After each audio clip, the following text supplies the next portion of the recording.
right? So I think that it's very important that you find a support group, and it can be a group of 3, it doesn't need to be a group of 50 people or 20 people, right? Just find a group that you get together on a regular basis and you share, whether you want to share personal stuff or just business or whatever that you want to share, right? So and that's why the back of this chapter says happiness is found in doing, not merely in possessing. So it's when you do things, like, you know, taking the action and actually making it happen, that's the fun. That's what's fun, you know, enjoy the ride, not the destination. Yeah. Right? And there's no better way to enjoy the ride than with other people, where you can share now your experiences, right? First you learn from each other, and then you go and share experiences. And you share your results, your goals were achieved, and then you celebrate together, right? You don't go on New Year's Eve alone and celebrate by yourself, right? You usually want to be with a group of people who hug each other and do the whole thing, right? So it's the same thing, you know, get a group, set goals, help each other, motivate each other, and then we celebrate together. Hey, you know what? Last year my goal was this, and I get a lot of people that call me, I was like, I achieved my goal. All right, let's go, let's take it to dinner, let's go and celebrate. Right? You have to celebrate, because that's the closure of the loop of asking, having faith, receiving, and then once you get it, you need to be grateful. So you close that and you open up again another one, because gratitude is what opens more doors. So you close every loop with a celebration, right? There's nothing wrong with that, and you gotta celebrate. I love celebrating. All right, any questions with that, or anyone wants to add more into it? It's a pretty straightforward chapter, so. I know that most people, successful people, surround themselves by even more successful people, like 5 successful people. Mm-hmm. But as someone who's not that successful in this field yet, it's hard to find, I think, to gravitate towards someone who's much more successful. Like, my team is very successful, but even like just the 2 of them, but having even more people, and not necessarily in real estate, but sometimes like a fear comes in, like, oh, you're not as good as them. Right. And to overcome that, it's like you have to tell yourself a story that yes, you are just as good, if not even better. But that's like a process. But just to surround yourself with 5 people who are more successful than you. Well, if you're successful. Oh, but I have a thought on that. Can you tell me you can use my office? You can go to my office. That might be something that is holding you back. You shouldn't like limit yourself. I mean, like. No, I think I think everyone has. Well, most people have that fear. Like, you know, they don't attach themselves to people who are super successful because they themselves don't see them that. So I'm just saying to tell ourselves a different story, not to believe that lie, like just to go forth and, you know, act upon whether you feel it or not. It's like the action to do it anyway. And then that success will come, I think. So that's a process. Yes, it is a process, but you can make the process shorter or longer. Right? Like, as an example, when I started the business, I was first selling $400,000 condos, and one day I said, I don't want to sell it anymore. That was a personal choice, and I wanted to sell bigger. And it happens gradually, but it happened faster to me because I was looking at that big. I was like focused on that, thinking big. So sometimes you need to take a larger leap of faith and like just have faith. But yes, we do all have fear, but we learn that you can have both, right? Yes? I think when you were talking, it took me back to the beginning of the book, where I have this burning desire for some goal and some end game and gains, and I have this belief and faith, and it's that burning desire for me, plus the belief, plus the faith that I will achieve what I want. And that just takes my mindset and my confidence to a different level, where, like you, I set a different bar this year on what I was going to sell in terms of price point, and I just made this decision, flipped the switch, and said, I'm not turning back. And that was it. And there was nothing to fall back on, so there was only one way to go for me. But what happens normally, you set the bar higher, and it's uncomfortable. And then you're like, you know what, I'm gonna do that now. And then you turn on the TV and the stock market has gone 300 points. And then you go, oh, maybe it's the wrong year. That's a problem. Like nothing can interfere once you make your mind that you're gonna do that. No the market, no the economy, nothing. It doesn't matter, exactly. And to your point, you always say you don't listen, like you listen to like the talking points of the news, but you don't listen to everything. For me, that was such a downer, and I don't listen anymore. Yeah. It's the worst. Yeah. I think too, as I was saying earlier, we all come from different backgrounds, and you're successful and have value. It's something that other people don't do or haven't had. Like my first day here, I sat down with Billy and Blair, and I had no idea what I was doing. This was my first day in real estate, but I came from marketing at Google. I've done social media. I've done a lot of different things like that. And they're taking notes on like what I'm telling them and how it applies to their business and how they can do it better. So if everyone that kind of has something else going for themselves, like contributes in that kind of way, the people that we see as like the gods of our company are still absorbing and learning from you. And I think that that's the coolness of what the agency is that people don't think that they're better than you or more successful than you. They're absorbing positive energy and interesting stories and everything from all of the people around us. I mean, I think it's a good point because, you know, we all come from different backgrounds. So, like, I have a mental health background, I have a master's degree in that, so I was successful as a therapist. Right. You know, coming to this was it's a whole different No, my ball God. game. I But wish yeah, I had such a I degree in do. therapy. I'm a great I hold people's hands really well. Like, it's gonna be okay. We get through If this you process. understand the psychology of people and Yeah. what makes them work and tick, you can anticipate their needs and you're different at negotiating at tables. It's huge. So, I mean, it's huge. at the end of the day, that's all we do all day long. Is talking to clients and like Hold their hands. You've already seen their cards. Yeah. Like that's a pretty powerful thing. So focus on those kinds of things and not on the things that scare you. Anyone else? No? Look what we're doing. That's a perfect example of a mastermind group. Like this, what just happened right here, that's basically what it is. That's what the chapter is. And that's celebrated. Yeah. I was thinking too when I was reading it, also the importance of, you know, once you get to a certain point of your career and you hire a team, how important it is to have like-minded people on your team, whether it's an assistant or a buyer's agent or someone on your team that they're like-minded and have the same energy. I mean, I thought it was even interesting, it kind of went into the, I don't know, science of it, that energy bounces off people, you know, when you're thinking kind of in the same way, and it can enhance energy.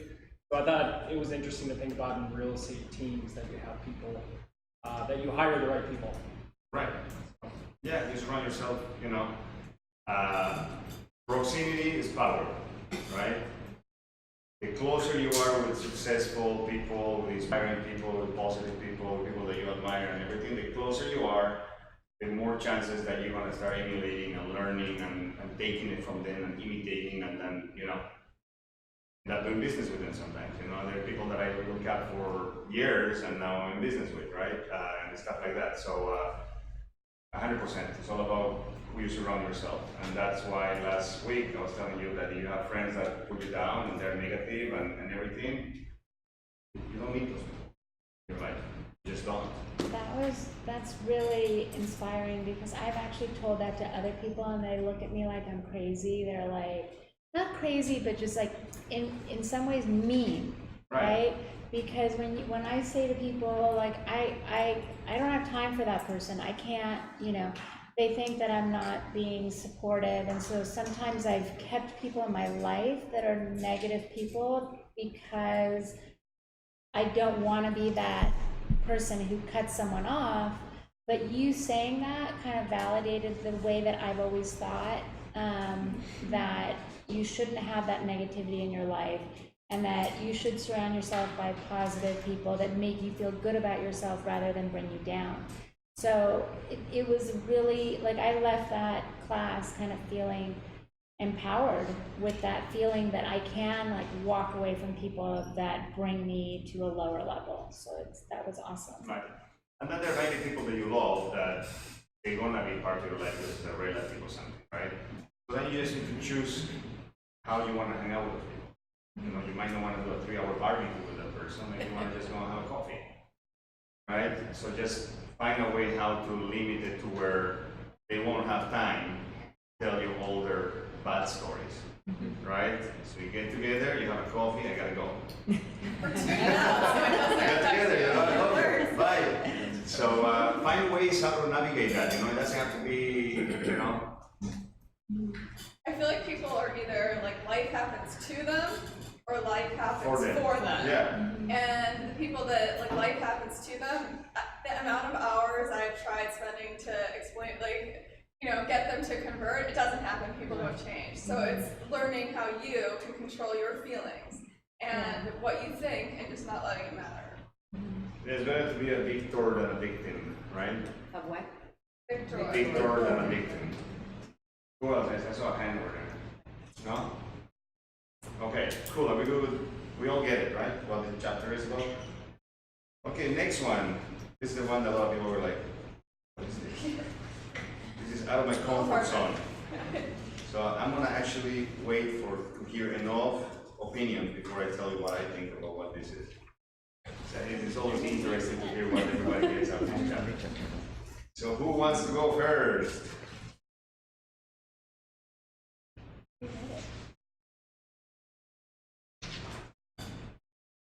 Okay, I have no idea really, but I would say, like, obviously we all understand the physical part, and I think that we understand the natural drive that we as people have towards desire and not aggression, but like just pure, like basic instinct, and in that moment, it's sort of the only thing that's on your mind versus other times in our lives where we're having all that stuff going on in your head. So I thought maybe it's like taking that kind of specific energy that's very powerful and figuring out how to channel that directly into another action. And the only thing I could also think of was when I did Tony Robbins and you walk across the coals, he mentally exhausts you for like 6 hours going in and out of these like emotions back and forth until you're like, ugh. But it did work. I can now put myself in a mode for a pitch in like the flash of a second, which I could not do before. I didn't know how to access that part of my brain, and now I do. I can't explain how or teach any of you, but I know how to reach that muscle or whatever. And I think that that's what this is maybe saying, is to figure out that specific vigor or whatever and channel it towards a negotiation or, you know, a passion or some kind of direction.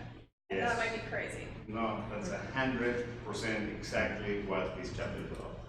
You actually know Woo! that. No, but that's exactly what it is. You know, I mean, we lived in the prior chapters that, you know, sex, love, and what's the third one? Who can help with that? It's called coloring. Create a thing called coloring. That the three most powerful, you know, that when you combine the three of them, it's called coloring. I was trying to find it here. It's in the beginning of one of the chapters. I'll find it. So yeah, so sex is definitely one of the, if not the strongest, you know, physiological aspect, right? Like, and the reason is because it's everything starts with physiology, right? If you start the day and you pumped up and you move yourself and you jump, and that's why the Tony Robbins and the whole thing is with jumping and music and everything, because it gets your physiology going. So you start by that.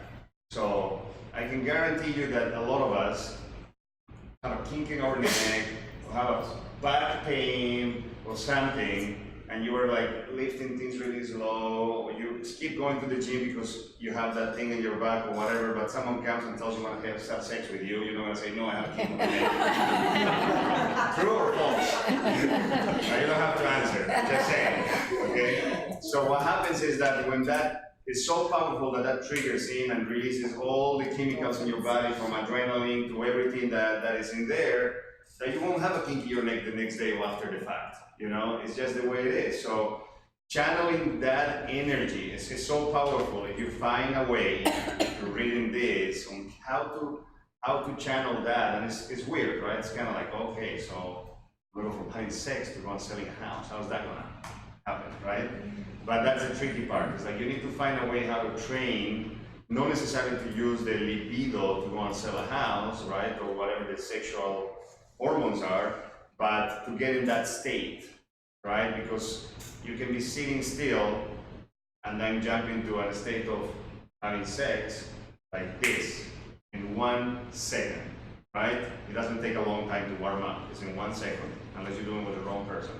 So, so it's the same thing. How can you do that to change your state of mind to go into an appointment, right? I'll tell you a thing that happened to me that whoever is coming here in the prior things, sorry, but I continue to use the same examples. But I was working at a different firm in Beverly Hills, and I just actually bought a car that I actually liked, like a car that I wanted, not the one that I could afford, right? Camry? Huh? The Camry? Because I own it. So I buy this beautiful Porsche Panamera when it just came out, and literally I had it for 3 days. And there's this junior agent in my office that says, hey, I got a lead, a listing appointment. You want to come with me? I'm going to help you get it, blah, blah, blah. It's in Brentwood, we're in Beverly Hills. I said, sure, let's go and get it. So we leave the office, and it was, what was the street? I don't even remember, but we were going from like Wilshire in one of those streets that take you from Wilshire to Olympic. And I was in the front, and he was in the back, and he was following me. And I get to the corner of Wilshire, and there is a Camry.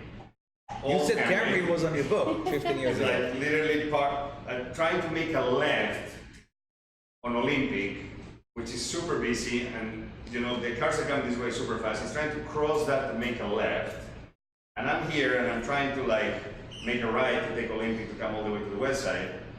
So it's far out, so I come here and I'm starting to make a left, and it backs all fours into my door like wow.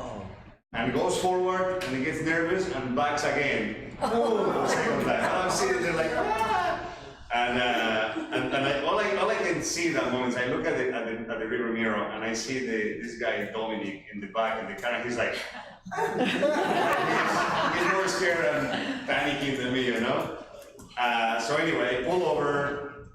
This girl comes out of the car. I come out of the car, and I go, man, we're gonna be late. So I'll tell him, I say, hey, why don't we just go, tell him that I got in an accident, I'm gonna be there in 20 minutes. And he's like, hey, sure? I'm like, yeah, 100%, just go. So he leaves, and I stay, and this girl, she's an Australian model that just flew in here for a job. And you can tell she has no money. Her insurance was bullshit. I ended up paying the whole thing, right? So I said, look, give me your insurance, we took pictures, we exchanged information, I said, go, I got in my car with the door all banged up. I get to the open house, and I changed my state of mind, right? I got out of the car and said, let's go get the listing. And Dominic, the guy is Dominic Labriola, if you ever want to ask him. He used to work with, what's it called, the company that they went out of business? Mercer and Vine. Well, he was a partner trust with me at the time, and then he went to Mercer and Vine. I think now he's in Compass, or that was the one, something like that. So you can ask him if you know him. He gets the car, he's like, you okay? I'm like, yeah. He's like, and you don't want to cancel? I'm like, no. I'm like, let's go get the list. You gotta pay for this, you know? And until this day, he will come sometimes in my office and say, like, you know what? I never seen anyone being able to like snap out of that and just go on an appointment and get it. We got the listing that day. How did you do it?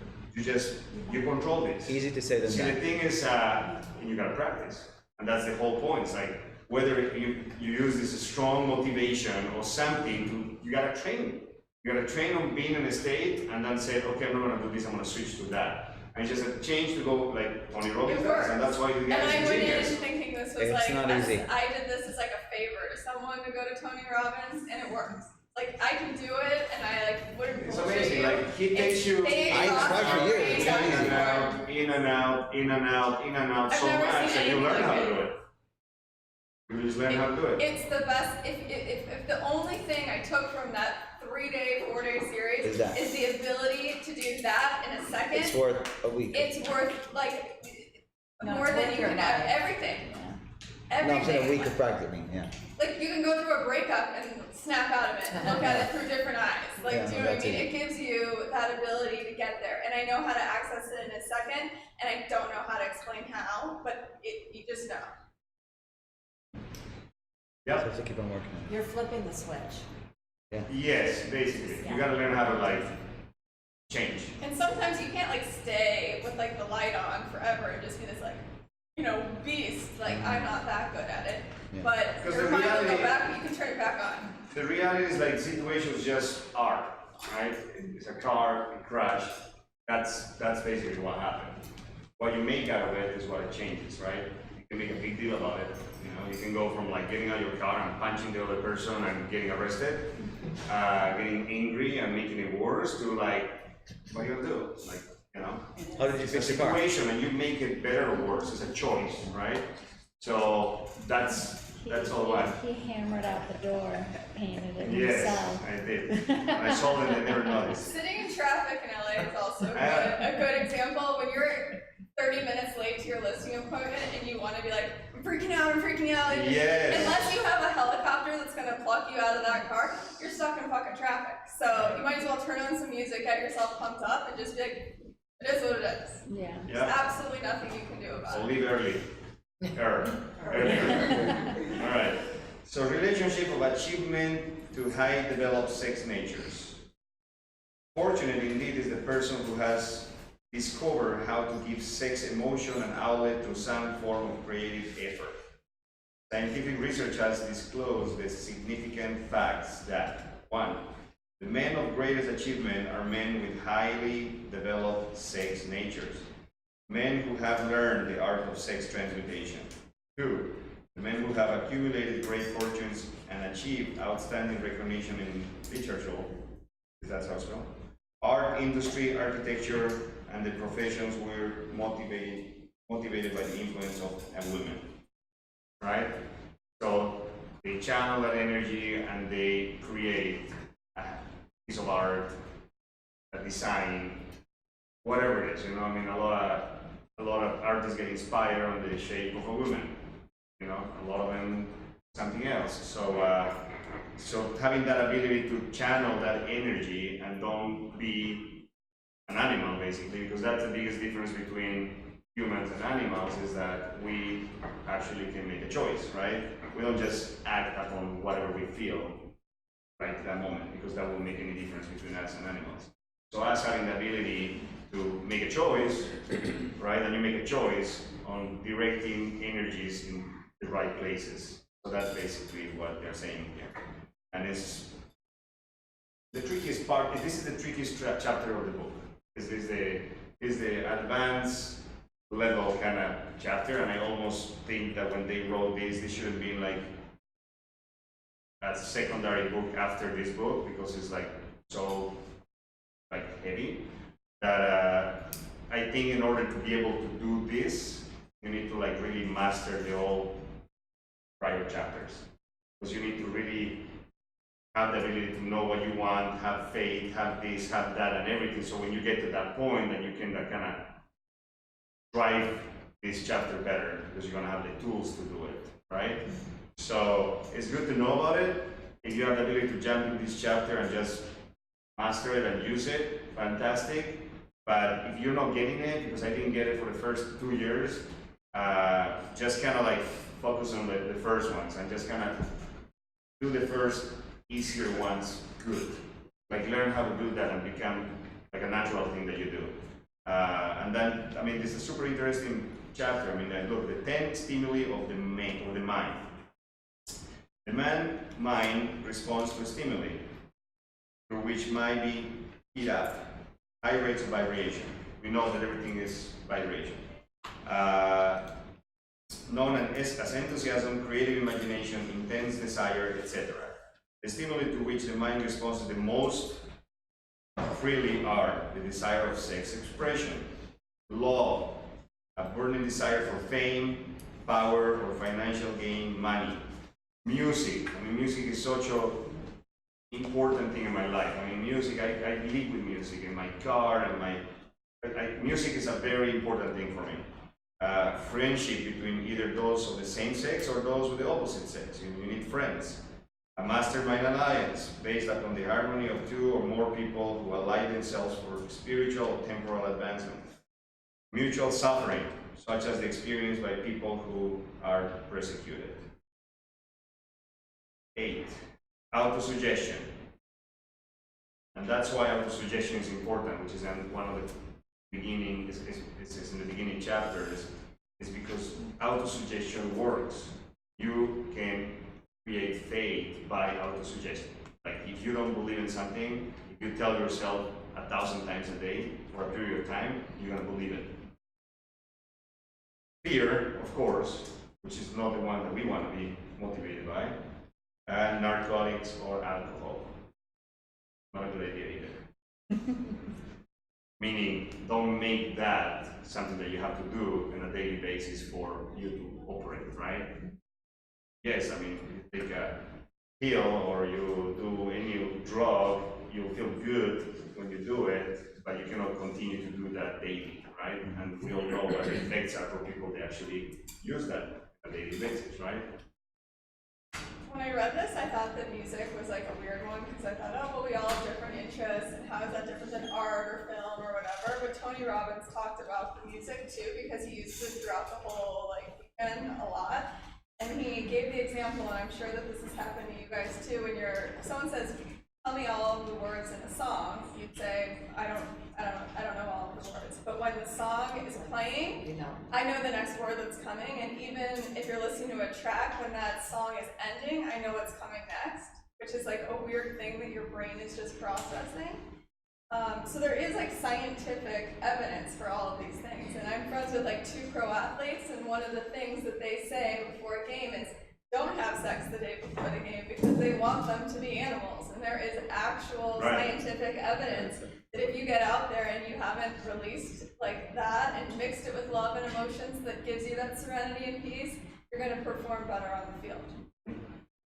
So that's a way of using that. so no sex before listing appointment. Damn it. Don't get it.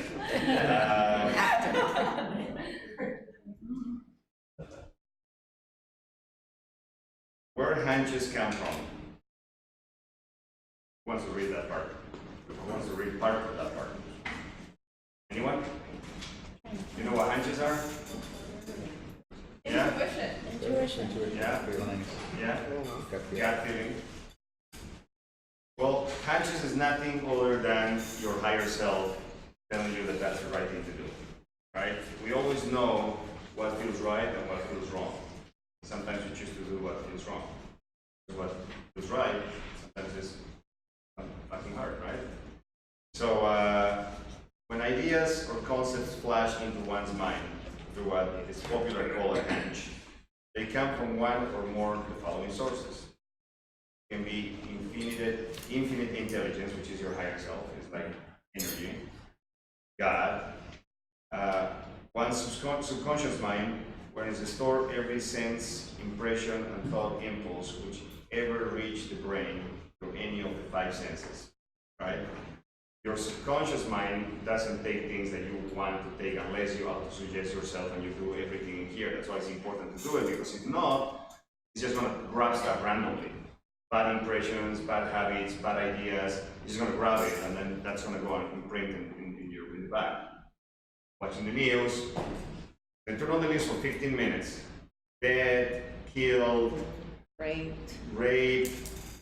corruption, it's all bad, right? So if you're watching that constantly, then that's going in your subconscious mind. So that's why you need to choose how to do it. So that's how hunches come from. If you're choosing to think about what you want, the positive stuff, good stuff, then you want to get the right hunches of what the right thing to do is. From the mind of some other person who has just released the thought or picture of the idea or concept through the conscious mind. Same thing, but through someone else. And from other person's subconscious storehouse. Same thing. So people that have used genius, that have used and found its source of power in transmuted sex energy are just a few: George Washington, Napoleon Bonaparte, William Shakespeare, Abraham Lincoln, just a few small guys. You can read the rest. So it works. And then the rest is just a few examples of, examples of how people have actually been able to use it, and in all different ways. how that has helped them achieve what they want to do, it through using that and channeling that sex energy to do something else. So let's go to the workbook now and see if there's anything in there that we should cover right now. Or you can feel that. There it is. Number 10 in the workbook. Is this saying though that like a clairvoyant is something that like people can access? Like you have an instinct and you've just absorbed a thought from somebody else's mind that was just released. Right. And so that like Well, because it's all part of one so whenever thing. that happens to me, I'm like, this is a crazy girl. Like, you know, you like might tell someone so that you prove that later, like, Girls, right? what do you think about that? I don't have a crazy girl woman, but I cannot opinionate on that one. Right, you'll know, I mean, like, I'm sure that you'll know what the word transmute means, right? If you don't, then it's okay, I mean, like, it's to transfer, right? It's to put it in something else, okay? We did that. Okay, so now this is cool. You can put in here what stimulates you, right? There is the 10 that we read about what normally stimulates. Why don't you put the ones that get you going in there, 10 of them, and then put what the most powerful is. And if you have number 1, what's your most powerful, how are you going to use that one to be transmuted or redirected in something that services you other than that? Then you grab the number 2, second one most important, and the third one. And fill it out. Sometimes we don't know things about ourselves until we start writing down. That's why I think that doing this is actually important. So hopefully you do it.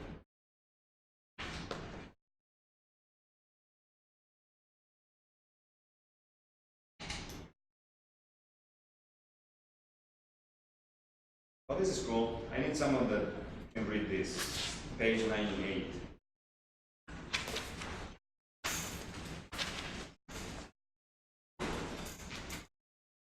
And it says men, but just obviously this for all. Cool.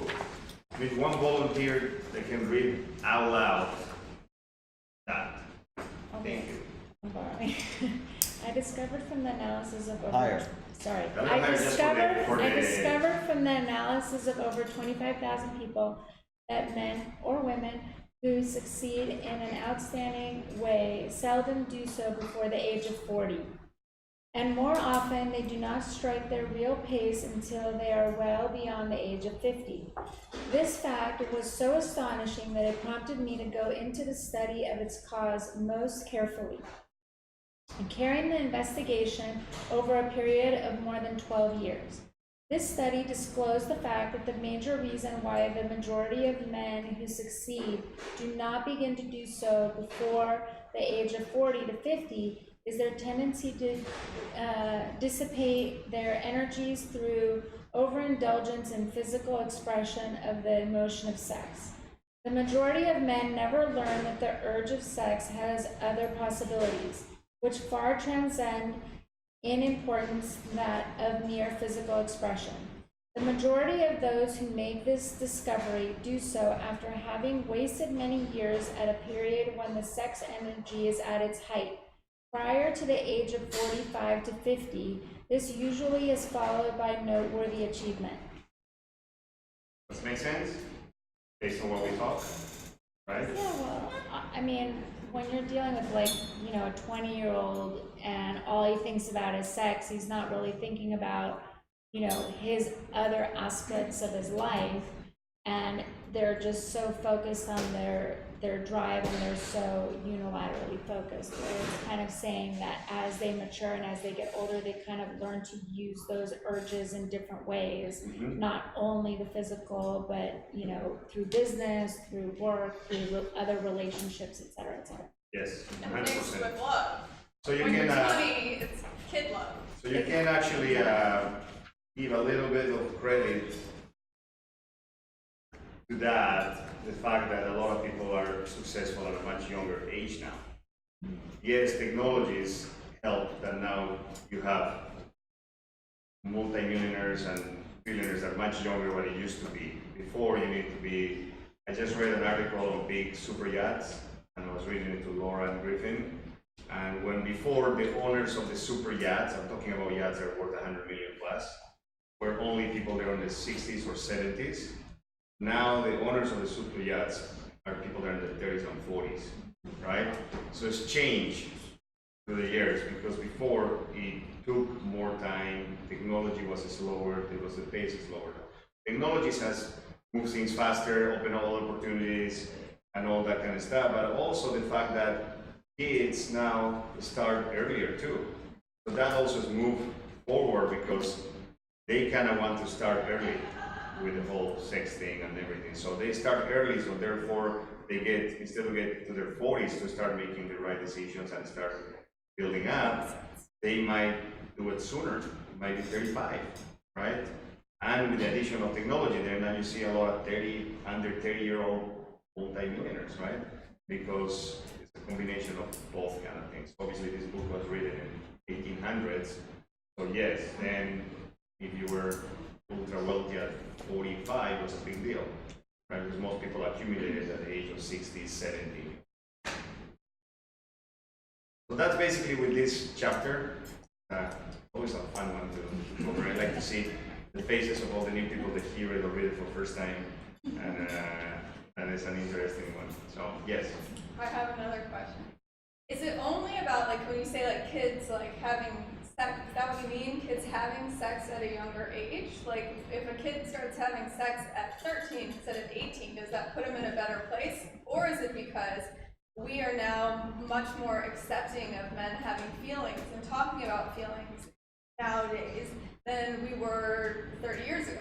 I think it's a combination of things. I mean, doesn't necessarily mean that if you start having sex at 12, you're going to be rich at 20. No, obviously. So don't get me wrong, okay? I'm just saying, like, the world's changed. The point I wanted to make is that just the world has changed.